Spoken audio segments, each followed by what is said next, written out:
श्री हनुमान जी विजय की देवता है, जिनकी उपासना हम यहाँ पे सब मिलके करते हैं। उपासना शुरू करने से पहले श्री रामचंद्र जी के चरणों में साष्टांग वंदन करते हैं। श्री हनुमान जी के चरणों में साष्टांग वंदन करते हैं।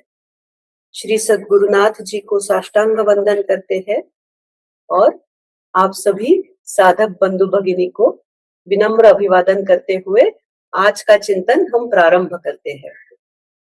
श्री हनुमान जी विजय देवता है। जिस किसी को, किसी भी कार्यकर्ता को कार्य पूरा करना है, उसके लिए हनुमान जी की उपासना की जाती है। जो साधक भगवान जी के चरणों के साथ एक होना चाहता है, वो भी हनुमान जी की उपासना उसे अवश्य करनी चाहिए। जो विद्यार्थी है, जो छात्र है, जिसे पढ़कर बड़ा होना है, उसने भी हनुमान जी की उपासना अवश्य करनी चाहिए। और जिस किसी को अपने जीवन में जो साध्य करना है, जो चीज प्राप्त करनी है, वो प्राप्त करने के लिए हनुमान जी की उपासना अवश्य की जानी चाहिए। पहला श्लोक हमने देखा था और दोहा जो है कि श्री गुरु चरण सरोज रज निज मन मुकुर सुधारी बरनऊ रघुबर बिमल जसु दो जो दायकु फलचारी। अब हमारे अंतःकरण में अनंत जन्मों के संस्कारों की धूल बैठी रहती है। मैं अगर चाहूं तो मुझ खुद के प्रयास से, मुझे प्रयास तो करने ही है, प्रयास जीव को खुद को करने हैं, पर वो प्रयास पर्याप्त नहीं ठहरता। उसके लिए सद्गुरु की कृपा चाहिए, उसके लिए भगवान की कृपा चाहिए। सद्गुरु और भगवान ये दोनों एक रूप ही है। इसीलिए सबसे पहले कहा है कि सद्गुरु के चरणों की जो रज है, वो रज से मेरे मन का उकुर यानी मिरर, दर्पण स्वच्छ हो गया, साफ हो गया। और अब मैं दर्पण साफ होने के बाद सही सही देख पाता हूँ। मैं सही सही क्या देख पाता हूँ? मैं सही सही भगवान जी का स्वरूप देख पाता हूँ। मैं इस संपूर्ण सृष्टि का सही में स्वरूप क्या है और मुझ जीव का सही में स्वरूप क्या है, वो मैं देख पाता हूँ। और अब मैं श्री रामचंद्र जी के निर्मल यश का वर्णन करूंगा, जो 4 फलों को देने वाला है। यहाँ तक हमने देखा 4 फल। फल किसको लगते हैं? वृक्ष को फल लगते हैं। ऐसा अगर कोई वृक्ष है, कोई ट्री है कि उसको उसके जन्म में कोई फल लगा ही नहीं, तो वृक्ष किस काम का रहा? वो वृक्ष का जीवन व्यर्थ हो गया अगर वो ऐसा ही बैरन वृक्ष रहा तो। वैसे ही मनुष्य देह रूपी ये जो वृक्ष है, इसको 4 पुरुषार्थ रूपी फल लगने चाहिए। गत सत्र में हमने ये भाग देखा था। वो 4 पुरुषार्थ रूपी फल है। एक धर्म, अर्थ, काम और मोक्ष। इसमें जो सबसे ही उम्दा और सबसे ही जो मीठा फल है, वो है मोक्ष का फल। वो फल इसी जन्म में प्राप्त किया जाता है। एक महाशय से बीच में बात हुई थी और उन्होंने कहा वो काफी अफ्लुएंट है, हस्बैंड वाइफ दोनों वर्क करते हैं, उनके बच्चे अच्छे से सीख रहे हैं, उनके 1 2 3 फ्लैट्स है, अच्छा सा बहुत बड़ा फार्म हाउस है। और फिर उन्होंने कहा कि अब आयुष्य में और क्या चाहिए, जीवन में और क्या चाहिए, मिल गया ना सब। पर ये सबके लिए जान लेना बहुत उचित है कि आज जो संपत्ति हमें प्राप्त होती है, जो घर बार मान मरातब यश हमें प्राप्त होता है, वो प्रारब्ध के कारण प्राप्त होता है। अब जब जन्म लेके आते हैं, तब जन्म से ही ये डिसाइड करके आते हैं कि हमारा शिक्षण कितना होगा, एजुकेशन, हमारा धन मान संपत्ति कितना हमें प्राप्त होने वाला है, ये सब हम लिख के आते हैं। इसका मतलब ये कहीं भी नहीं है कि हमें प्रयत्न यानी मेहनत से चूकना है, मेहनत करनी ही पड़ने वाली होती है। पर इसके उपरांत ये जो सारी चीजें आज दिखती है कि अच्छा घर है, अच्छी सोसाइटी है, तबीयत ठीक ठाक है, बच्चे भी ठीक ठाक है। ये प्रारब्धवश डेस्टिनी के कारण प्राप्त हुई है। डेस्टिनी यानी फ्लूक है क्या? फ्लूक नहीं। डेस्टिनी यानी कि हमारे ही पहले किए हुए जो कर्म है उनका फल हम उपभोगते हैं। आगे के जन्म में हम क्या फल उपभोगेंगे इसकी हमें कोई शाश्वती नहीं, ये हमें पता नहीं। पर ये सब मिल जाना यानी और जीने को क्या चाहिए, ऐसा हमें किसी को भी लगना नहीं चाहिए। आयुष्य में सबसे जो बड़ा पुरुषार्थ है, पुरुष पुरुष और स्त्री ने दोनों भी अर्जित करने वाला जो फल है उसे परमार्थ कहते हैं, उसे मोक्ष कहते हैं।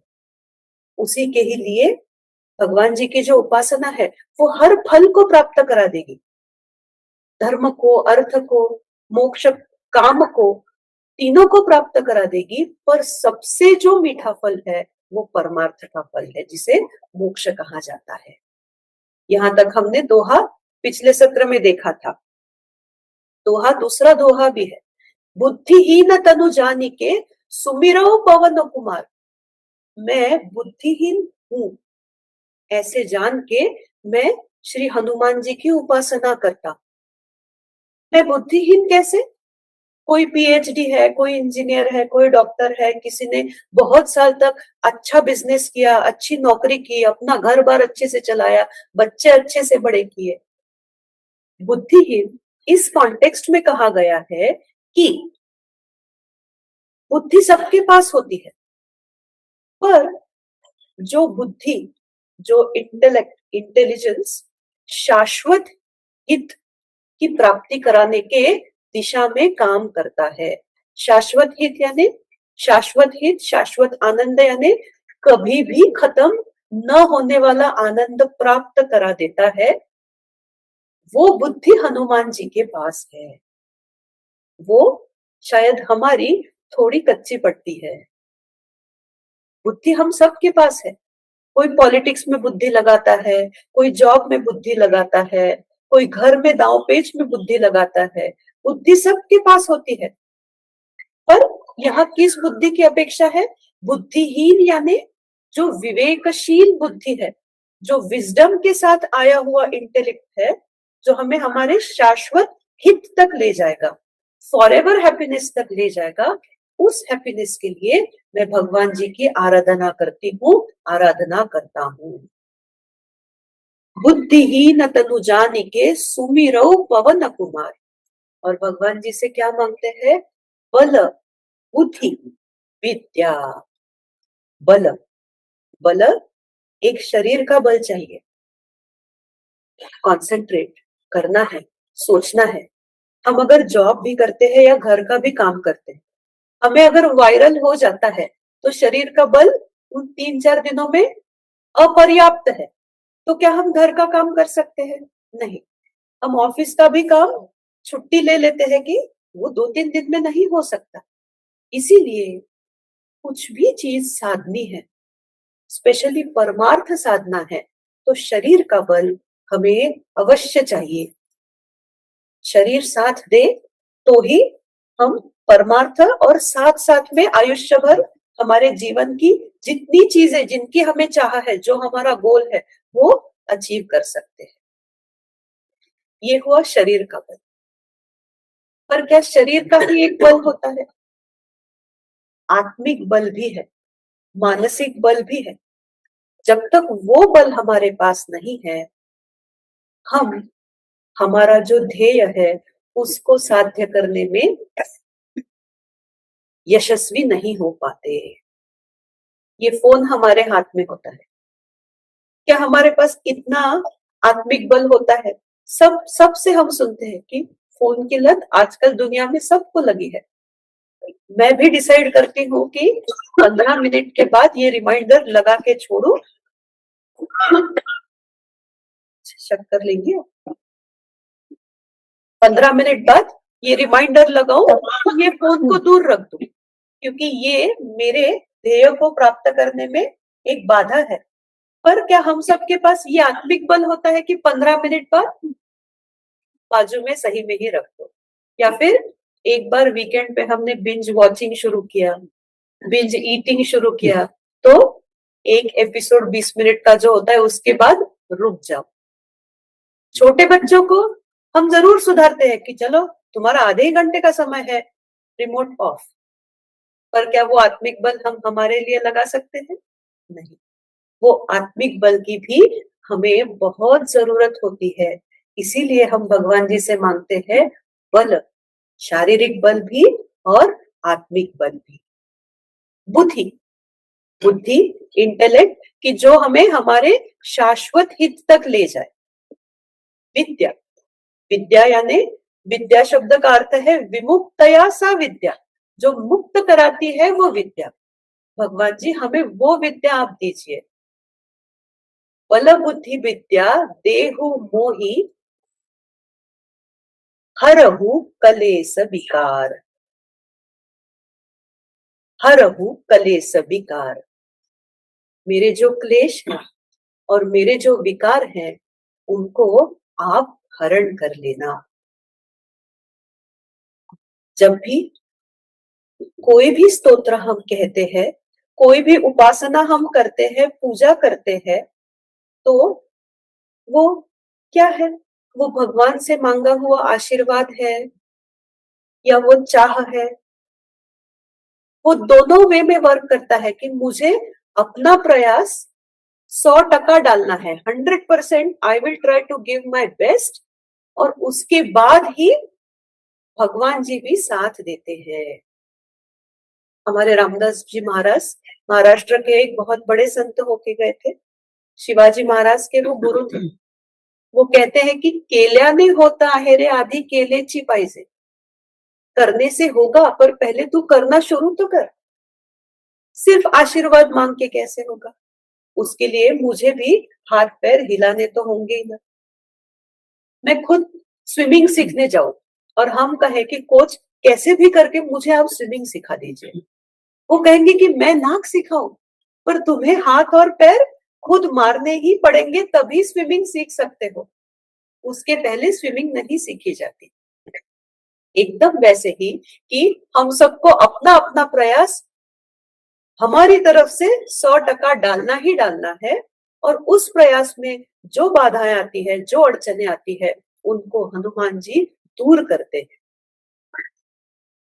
हरहु कलेश विकार, मेरे क्लेश और मेरे जो विकार है उनको आप हरण कर लीजिए। शांति मंत्र हम सब ने सीधा तब दरवाजा बंद ही कर देंगे। शांति मंत्र हम सुनते हैं। उपनिषद के शुरुआत में शांति पाठ आता है। अलग अलग प्रकार के शांति पाठ है, जैसे सर्वे भवन्तु सुखिनः, सर्वे सन्तु निरामयाः, सर्वे भद्राणि पश्यन्तु मा कश्चित् दुःखभाग् भवेत्। और शांति पाठ के अंत में आता है ओम शांति शांति शांति। ऐसे अनेक शांति पाठ है उपनिषदों में, और हर शांति पाठ के अंत में आता है शांति शांति शांति। अब 3 बार शांति क्यों आता है? क्या उनको यमक बिठाना है जिसे हम राइम कहते हैं, या फिर उनको शब्द अपर्याप्त मालूम होते हैं कि शब्द मिला ही नहीं, क्या करेंगे? शांति शांति शांति ऐसे रिपीट कर देंगे, ऐसे इसलिए शांति है क्या? अब श्री शिव शंकर जी, उनके हाथ में क्या होता है? त्रिशूल होता है। और त्रिशूल की कितनी दंडियां है? 3। उसको कहा ही जाता है त्रि और शूल, यानी जो एक बड़ी नोकदार जो दंडियां होती है उनको हम त्रिशूल कहते हैं। अब क्या संबंध है कि हरहु कलेश विकार, त्रिशूल और ओम शांति शांति शांति ही 3 बार शांति। शूल यानी किसी भी प्रकार की पीड़ा, किसी भी प्रकार का क्लेश, इसको शूल कहा जाता है। और त्रिशूल, इस जगत में जितने सारे दुख है, अनगिनत दुख है जगत में, और उनको हम 3 ही ग्रुप में या फिर कैटेगरीज में बिठा सकते हैं। और इन सारे दुखों का 3 कैटेगरीज में ये जो दुख बैठते हैं, उनका निवारण जो करते हैं, उनको शिव शंकर कहा जाता है कि त्रयशूल निर्मूलनम शूल पाणी, कि 3 शूलों का, 3 प्रकार के दुखों का हमेशा के लिए नाश करने के लिए आप त्रिशूल हाथ में धारण करते हो। इसलिए भगवान शिव शंकर के पास, शिव शंकर जी के पास त्रिशूल है।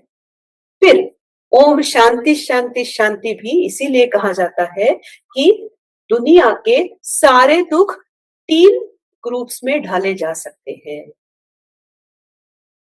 पहला दुख जो कहा जाता है उसको आध्यात्मिक दुख कहा जाता है। आध्यात्मिक दुख यानी क्या? इस शरीर को आध्यात्म कहा जाता है।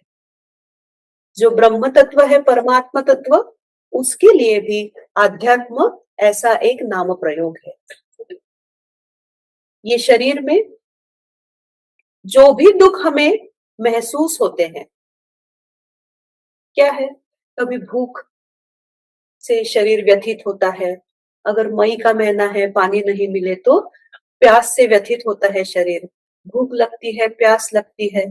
फिर जब वृद्धापकाल यानी बुढ़ापा जब आता है, बुढ़ापे के अपने दुख दर्द होते हैं, बहुत कष्ट शायद होते हैं। वो सारे कष्ट किसको होते हैं? इस शरीर को होते हैं। इस शरीर में किसी को बीपी होता है, किसी को शुगर होता है, किसी की अर्थराइटिस के कारण हड्डियां दुखती है। अनेक प्रकार के दुख जो इस शरीर में अनुभव में आते हैं, उन सारे दुखों को आध्यात्मिक ताप या आध्यात्मिक दुख कहते हैं।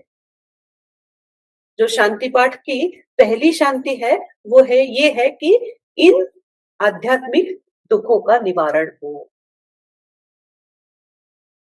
त्रिशूल का भी जो 3 में से एक शूल ये है। शूल यानी ताप, क्लेश, कोई भी दुख वो आध्यात्मिक ताप के निवारण के लिए है। ताप यानी भी दुख, आध्यात्मिक दुख के निवारण के लिए है।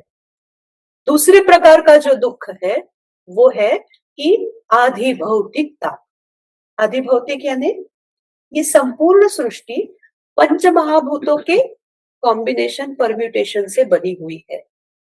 फिर आधिभौतिक यानी हमें, हमारे शरीर को, हमारे मन को बाहर के पंचभूतों से जो जो दुख प्राप्त होते हैं।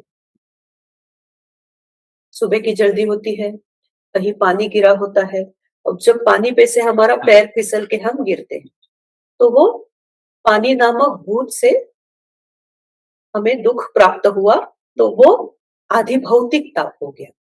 फिर गर्मी अगर बहुत है, आसमान में लू लग जाती है, आधिभौतिक ताप है। बहुत वर्षा हो रही है, आधिभौतिक ताप है।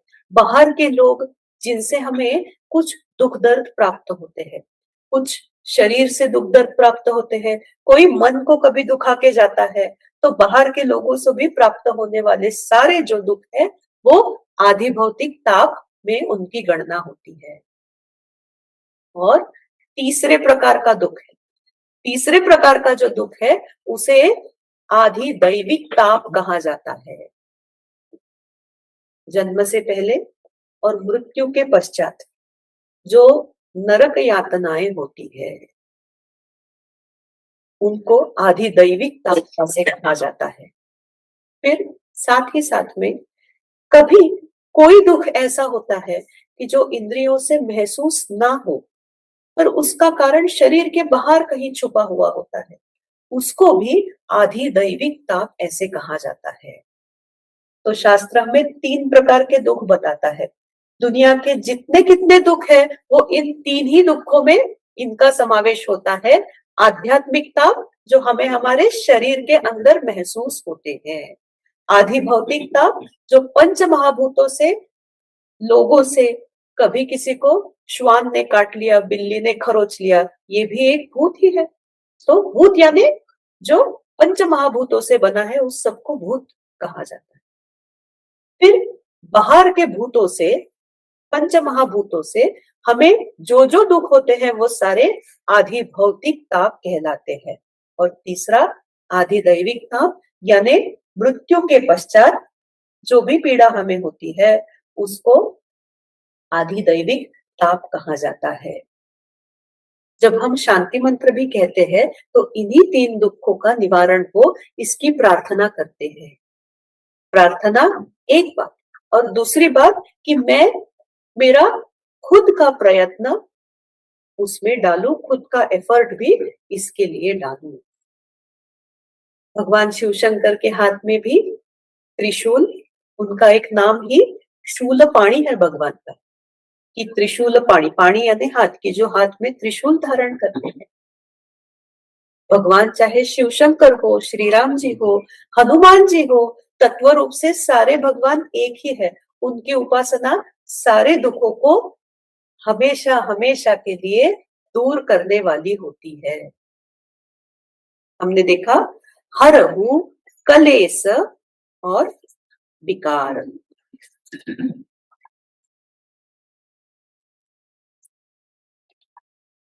मेरे विकार दूर हो जाए। अब ये विकार क्या होते हैं? हम सबके अंतःकरण में षड विकार होते हैं। वो है काम, क्रोध, लोभ, मद, मोह और मत्सर। मेरे हरहु कलेश विकार, यानी मेरे क्लेश और मेरे विकारों का आप हरण कीजिए।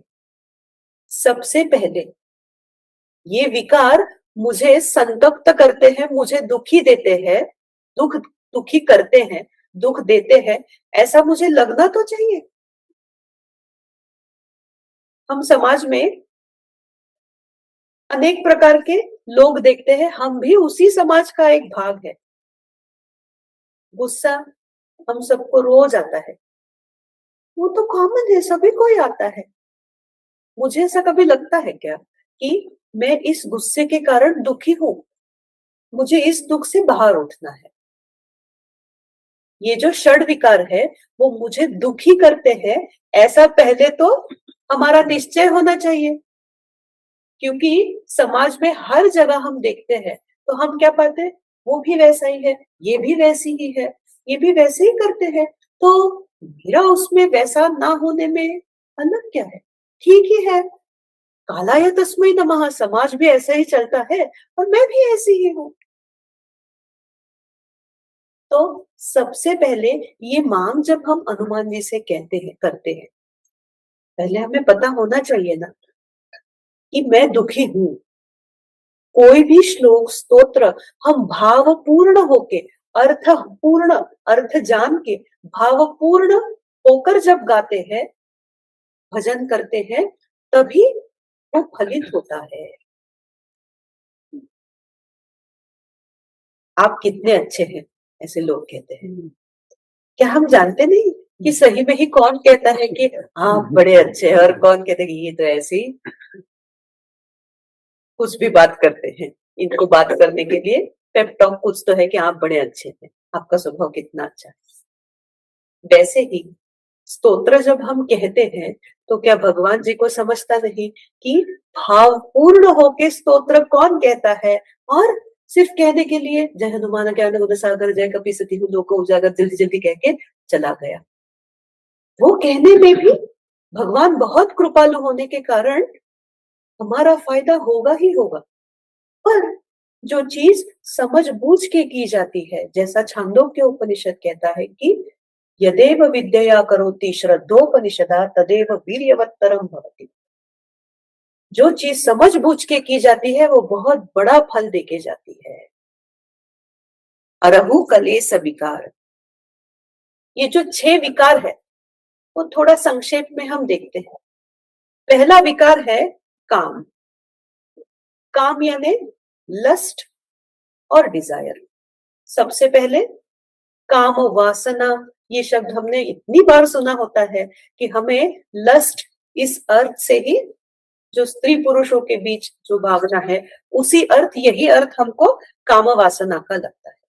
हाँ, ये एक अर्थ जरूर ही है, पर कोई भी जो तीव्र इच्छा होती है, स्ट्रॉन्ग डिजायर होती है, उसको भी वासना ही कहा जाता है, काम ही कहा जाता है। तो काम यानी अनियंत्रित इच्छाएं, अनकंट्रोल्ड डिजायर्स। कभी एक आध बार होटल में जाना भी ठीक है, उसमें कोई बुरी बात नहीं, पर जिस ऐसी कोई इच्छा की जिसके कारण मैं रह ही नहीं सकती, तिलमिला उठती हूँ, उसको तीव्र इच्छा को वासना कहा जाता है, उसी को ही काम कहा जाता है। फिर अनियंत्रित इच्छाएं, अनैतिक वासना।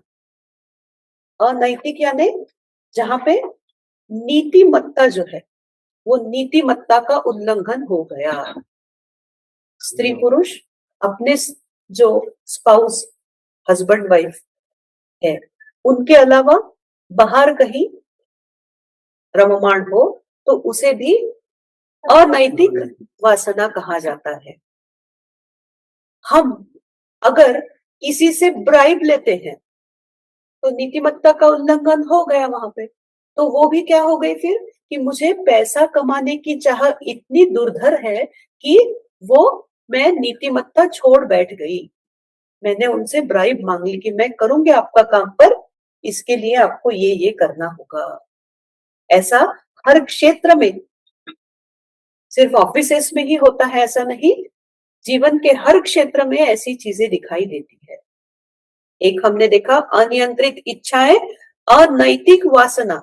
अनैतिक यानी जहां पे नीतिमत्ता छूट गई, मुझे जो चाहिए वो प्राप्त करने के लिए नीतिमत्ता जहां छूट गई वो।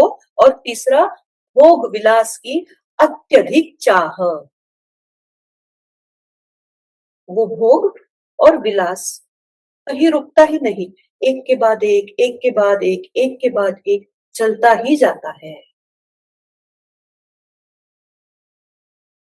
जब काम का उदाहरण आता है तो क्या उदाहरण आता है? कभी द्रौपदी और दुर्योधन का उदाहरण आता है, कभी रावण का उदाहरण आता है। पर हमारे इस अभ्यास में जो बहुत दूर के उदाहरण है, उनको हम सही में ही दूर ही रखेंगे, क्योंकि जब काम कहते हम कहते हैं हाँ रावण ऐसा ही एक कामी था, और हम रावण की तरफ काम को ढकेल देते हैं और खुद की तरफ पूरी तरह से नजरअंदाज कर देते हैं। ये जो उपासना है वो किस लिए है? रावण का काम दूर हो जाए इसलिए थी क्या? उनको श्री राम जी ने सही में ही उनका उद्धार कर दिया, पर मेरा उद्धार होना चाहिए, मेरी काम वासना कम होनी चाहिए, इसलिए मैं ये उपासना करती हूँ। छह विकार, षड विकार हम देख रहे हैं। सबसे पहले काम, दूसरा है क्रोध, एंगर। इच्छा पूरी न होने के बाद जो गुस्सा आता है, गुस्से का कारण है, गुस्से का कारण है कि जहां पे इच्छाएं हैं और इच्छा किसी कारणवश जब पूर्ण नहीं हो पाती, तब हम क्रोधित हो उठते हैं। और क्रोध और बढ़ता है तो क्या होता है कि हम दूसरों का भी नुकसान करते हैं जब हमारी इच्छाएं पूर्ण नहीं होती। ये घर में होता है, सोसाइटी में होता है, जहां पे हम हमारे कार्य क्षेत्र है, उस कार्य क्षेत्र में भी ये चीज होती है कि मेरी इच्छा पूरी ना होने के कारण क्रोध आता है, और एक हद के बाद क्रोध इतना बढ़ जाए कि मैं किसी को नुकसान पहुंचाऊं। आजकल के सीरियल्स कम है, पर के सीरियल का एक भी एपिसोड, के सीरीज, क्या क्या के सीरियल्स ना, हाँ, जो सास बहू वाली सीरियल्स होती है, उनका एक भी एपिसोड देख लो तो पता चलता है कि दूसरे को नुकसान पहुंचाने के लिए क्या क्या चीजें उन सीरियल्स में दिखाई जाती है। काम, क्रोध दूसरा विकार। तीसरा विकार लोभ। लोभ यानी ग्रीड, यानी अत्यधिक लालच। हमें जीवन में कुछ भी चाहिए ही नहीं, ऐसा इसका अर्थ नहीं है। जहां पे ग्रीड है वहां अत्यधिक लालच है। दूसरों का धन या वस्तु हड़पने की जो इच्छा होती है। खुद को दूर हमेशा रखा जाता है कि हम में थोड़ी है, उनमें बहुत ही दिखता है। पर देखिए, घरों घरों में जब प्रॉपर्टी का बंटवारा होता है, प्रॉपर्टी का डिस्ट्रीब्यूशन होता है, तब क्या ये चीज नहीं दिखाई देती कि एक जन ज्यादा चीज रख लेता है? क्यों रख लेता है? अगर पैतृक संपत्ति पे दोनों भाइयों का या फिर भाई बहन का समान हक है, एक कैसे ज्यादा रख लेता है? क्योंकि एक के पास ये लोभ जो है, ग्रीड ज्यादा है कि मुझे ज्यादा मिले और मेरा जो परिवार है, मेरे जो बच्चे हैं, उनको ज्यादा ही मिले। काम, क्रोध, लोभ, उसके बाद मद। मद यानी प्राइड या फिर अरोगंस। ये प्राइड या अरोगंस किसके लिए होता है? शक्ति के लिए होता है। मेरे पास इतनी शक्ति है, बाकी लोगों के पास कहाँ? दूसरा, धन, संपत्ति जिसके पास ज्यादा होती है, उसके भी पास ये मद होता है कि मेरे जैसे संपत्ति और किसके पास, और जिनके पास नहीं होती उनको कुछ भी कह बैठते हैं। ये है मद। एक छोटा सा उदाहरण जो आंखों के सामने घटित हुआ था, तो ऐसा है कि एक छोटा सा बच्चा स्कूल के बाद उनके ड्राइवर अंकल उनको लेके आए और उसको अपने गाड़ी से उतरना था। किसी ने कहा, ये तेरी बैग रह गई ना उस गाड़ी में। तो उसने बहुत ही अरोगेंटली, उस छोटे बच्चे ने कहा, वो ड्राइवर है ना, वो किस लिए है, वो उठाएगा मेरी बैग। ये क्या है? ये मद है। इसकी उत्पत्ति कहां से है? कि घर में ऐसी बातें होती है, वहां से इस मद की उत्पत्ति की। वो किस काम का? हाँ, वो शायद उसकी ड्यूटी में है, तो वो शायद बैग उठा भी ले, पर उसके सामने क्या ऐसा बोला चाहिए? वो इंसान नहीं है क्या? उसको, अंकल क्या आप प्लीज मेरी बैग लेके आओगे? अगर उनकी ड्यूटी है तो वो लेके भी आएंगे, कबूली में है तो। पर ये बात करने का जो तरीका है, वो मद से आता है, अरोगंस से आता है कि मेरे पास ज्यादा संपत्ति है, मेरे पास जो ज्यादा पढ़ा लिखा भी होता है, उसके पास भी ये मद होता है।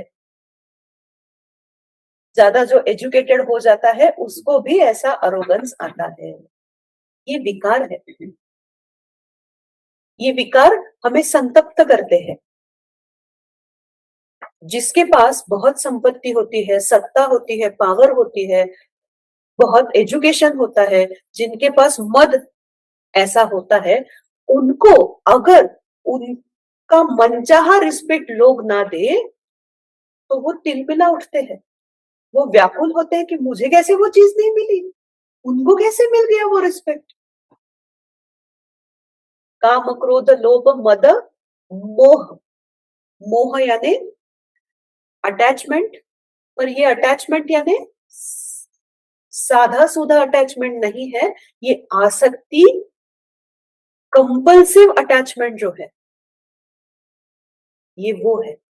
मोह दो अर्थ में यूज किया जाता है, एक आसक्ति के रूप में और दूसरा इल्यूजन के रूप में।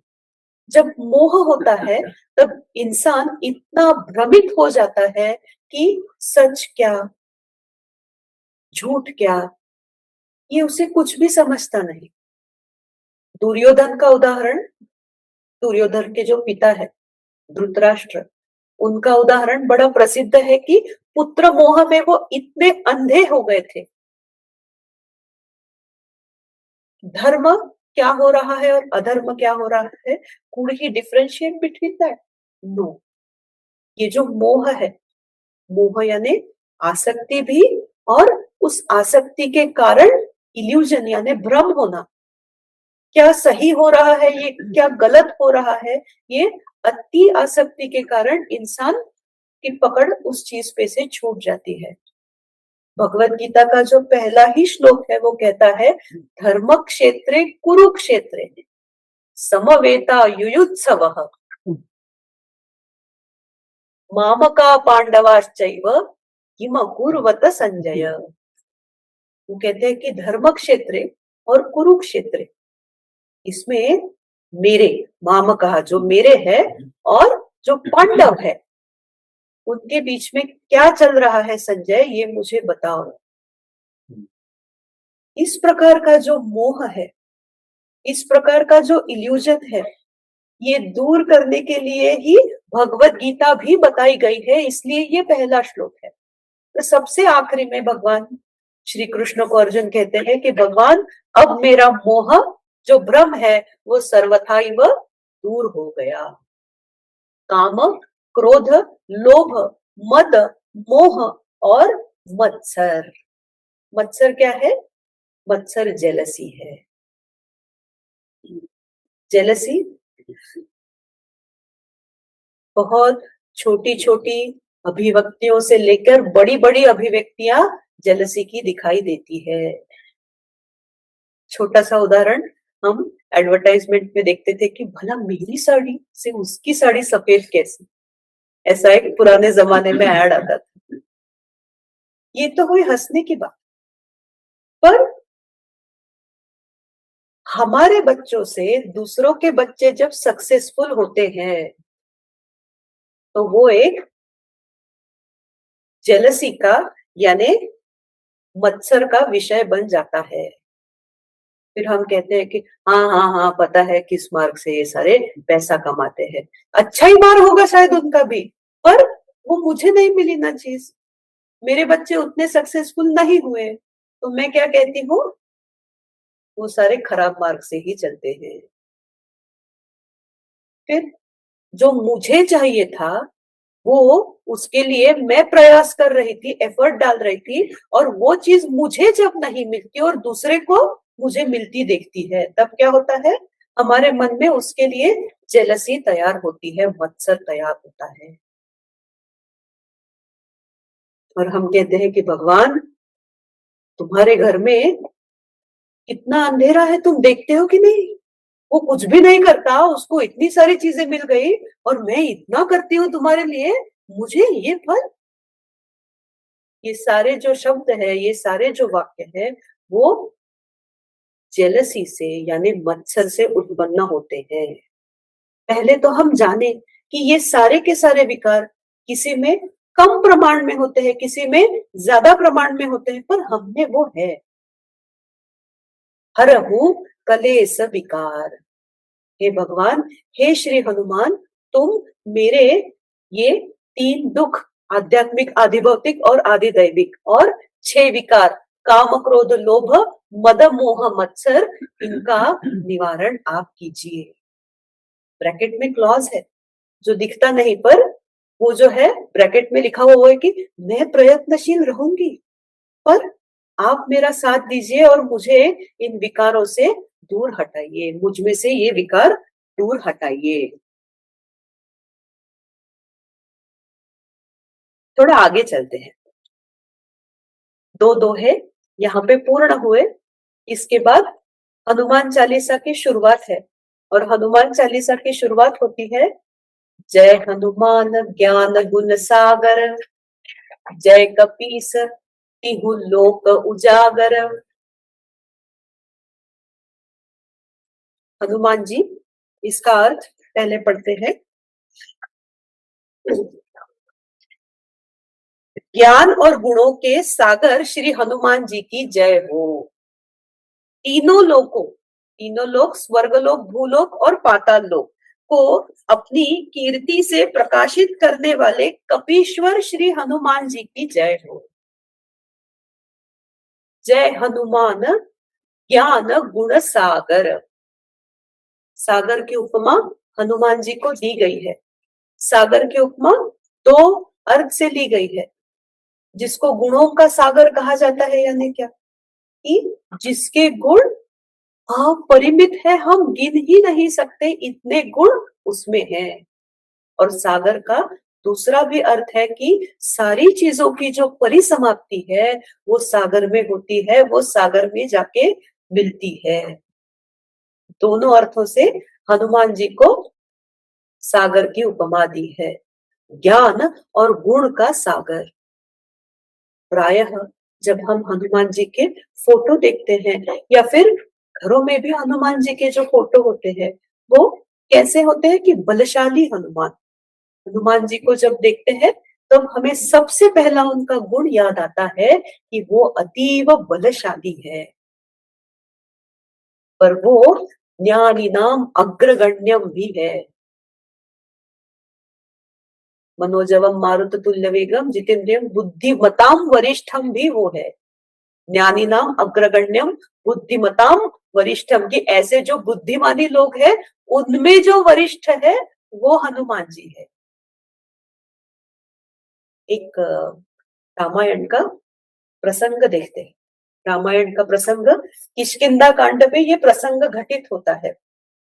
वाली और सुग्रीव दोनों का पहले तो उनमें बेबनाव हो गया किसी कारणवश, और उसके बाद वाली ने सुग्रीव को शहर से किष्किंधा से दूर भगा दिया कि अगर तू मुझे दिखा तो तेरी खैर नहीं, तेरी तो जान गई।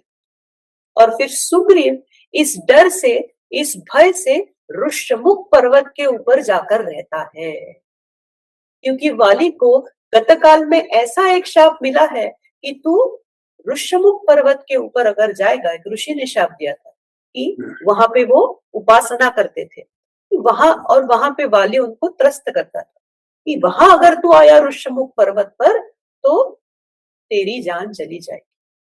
तो सुग्रीव के लिए सबसे ही सेफ जगह जो है वो ऋष्यमुख पर्वत है। सुग्रीव अपने कुछ मित्र और उनके जो सचिव है हनुमान जी, उनके साथ ऋष्यमुख पर्वत पे रहते हैं। सुग्रीव बड़े घबराने वाले मिजाज के हैं। हर कुछ घटना घटी कि सुग्रीव, अरे बाप रे अब ये क्या हो गया। एक दिन पर्वत की चोटी पे बैठे हैं और सुग्रीव देखते हैं कि वहां से दो तरुण युवक धनुर्धारी आ रहे हैं, और सबसे पहले सुग्रीव को लगता है कि ये तो मुझे ही मारने के लिए वाली ने भेजे हैं। सुग्रीव हनुमान जी से कहता है कि तू हनुमान, तू जल्दी जा और तू देख के और मुझे बता कि ये कौन है, ये कहीं वाली ने तो भेजे नहीं है। और फिर हनुमान जी भेष बदल के उन दो युवाओं के पास जाते हैं। ब्राह्मण बटु का वेश धारण करके हनुमान जी उनके पास जाते हैं। दो युवक, दो धनुर्धर, श्री राम जी और श्री लक्ष्मण जी है। वहां श्री राम जी, लक्ष्मण जी और हनुमान जी में कुछ बातचीत होती है। हनुमान जी पूछते हैं कहाँ से हो आप, यहाँ के तो लगते नहीं, यहाँ के लोग दिखने में अलग है। ऐसी थोड़ी देर कुछ बातचीत होती है और फिर हनुमान जी कहते हैं कि आप रुकिए, मैं जरा आता हूँ। क्योंकि हनुमान जी को पता है कि जल्दी से अगर ऊपर नहीं गया सुग्रीव को बताने के लिए तो उसका बीपी बहुत ऊपर हो गया है। हनुमान जी की ये दशरथ नंदन राम जी और लक्ष्मण जी है, और उनकी राम जी की जो पत्नी है सीता माता, उनकी खोज के लिए निकले हैं, ये बताने के लिए ऋष्यमुख पर्वत पे जाते हैं। अब श्री राम जी लक्ष्मण जी से क्या कहते हैं, ये बड़ा सुनने वाला प्रसंग है। भगवान जी हनुमान का मूल्य मापन करते हैं। वो लक्ष्मण जी से कहते हैं, लक्ष्मण, मैंने आज तक इतने विद्वान देखे।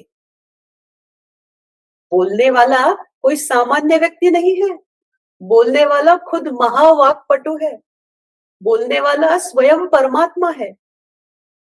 राय कौन दे रहा है ये भी कितना इंपॉर्टेंट है कि राय कौन व्यक्त कर रहा है। मूल्य मापन खुद स्वयं भगवान करते हैं, और भगवान कहते हैं कि लक्ष्मण, आज तक मैंने इतने विद्वान देखे पर इस हनुमान जैसा विद्वान मैंने आज तक नहीं देखा। न ऋग्वेद विनीतस्य न यजुर्वेदधारिणः न सामवेद विदुषः शक्यमेवं विभाषितुम्। वाल्मीकि रामायण का श्लोक है कि चारों के चार वेद जो है, इन चारों वेदों का ये ज्ञाता है। आगे कहते हैं कि इसकी व्याकरण की बैठक तो इतनी पक्की है, व्याकरण ग्रामर की, उनके 9 के 9 ही शाखाओं का ये स्वामी मात्र पड़ता मालूम पड़ता है। व्याकरण यानी ग्रामर की 9 स्ट्रीम्स होती है, क्या हमें ये पता भी होता है? जिनके हनुमान जी स्वामी प्रतीत पढ़ते हैं। हनुमान जी इतने समय तक बोलते रहे, पर उनके मुख से एक भी गलत शब्द बाहर नहीं आया। हनुमान जी के मुख से आने वाला प्रत्येक शब्द संस्कार क्रम संपन्न है। यानी जिस शब्द पर वाणी का जो जोर चलना चाहिए, जिस क्रम में वो शब्द आना चाहिए, वैसे ही वो शब्द आता है। आगे जाके श्री राम जी बोलते हैं कि कौन सा शब्द छाती से निकलना चाहिए, जिसका उच्चार, किस शब्द का उच्चार पेट से आना चाहिए, ये उसको बराबर समझता है। न मुखे नेत्रयोर्वापि ललाटे च भ्रुवोस्तथा अन्येष्वपि च गात्रेषु दोषस्वं विदितः क्वचित्। और आगे भगवान जी कहते हैं कि जब ये बात करता है तब इसकी आंखें, इसके आईब्रोज यानी इसकी भवें, इसके हाथ, इसका मुख जिस प्रमाण में हिलना चाहिए बराबर उतना ही हिलता है। इसका क्या अर्थ है कि वो ओवर एक्टिंग कहीं भी नहीं करता बात करते समय। आगे भगवान जी कहते हैं कि इतने समय तक ये बोलता रहा, इसके मुंह से एक भी शब्द गलत नहीं निकला। वो बोला और बराबर ऐसा बोला कि जितना बोलना चाहिए। ऐसे नहीं हुआ कि जल्दी जल्दी बोल गया, क्या बोलना चाहता है समझ में ही नहीं आया, या फिर वही चीजें बार बार बोल रहा है कि ओह कितनी बार वही वही चीज रिपीट कर रहा है। ऐसा भी हनुमान जी के साथ नहीं हुआ।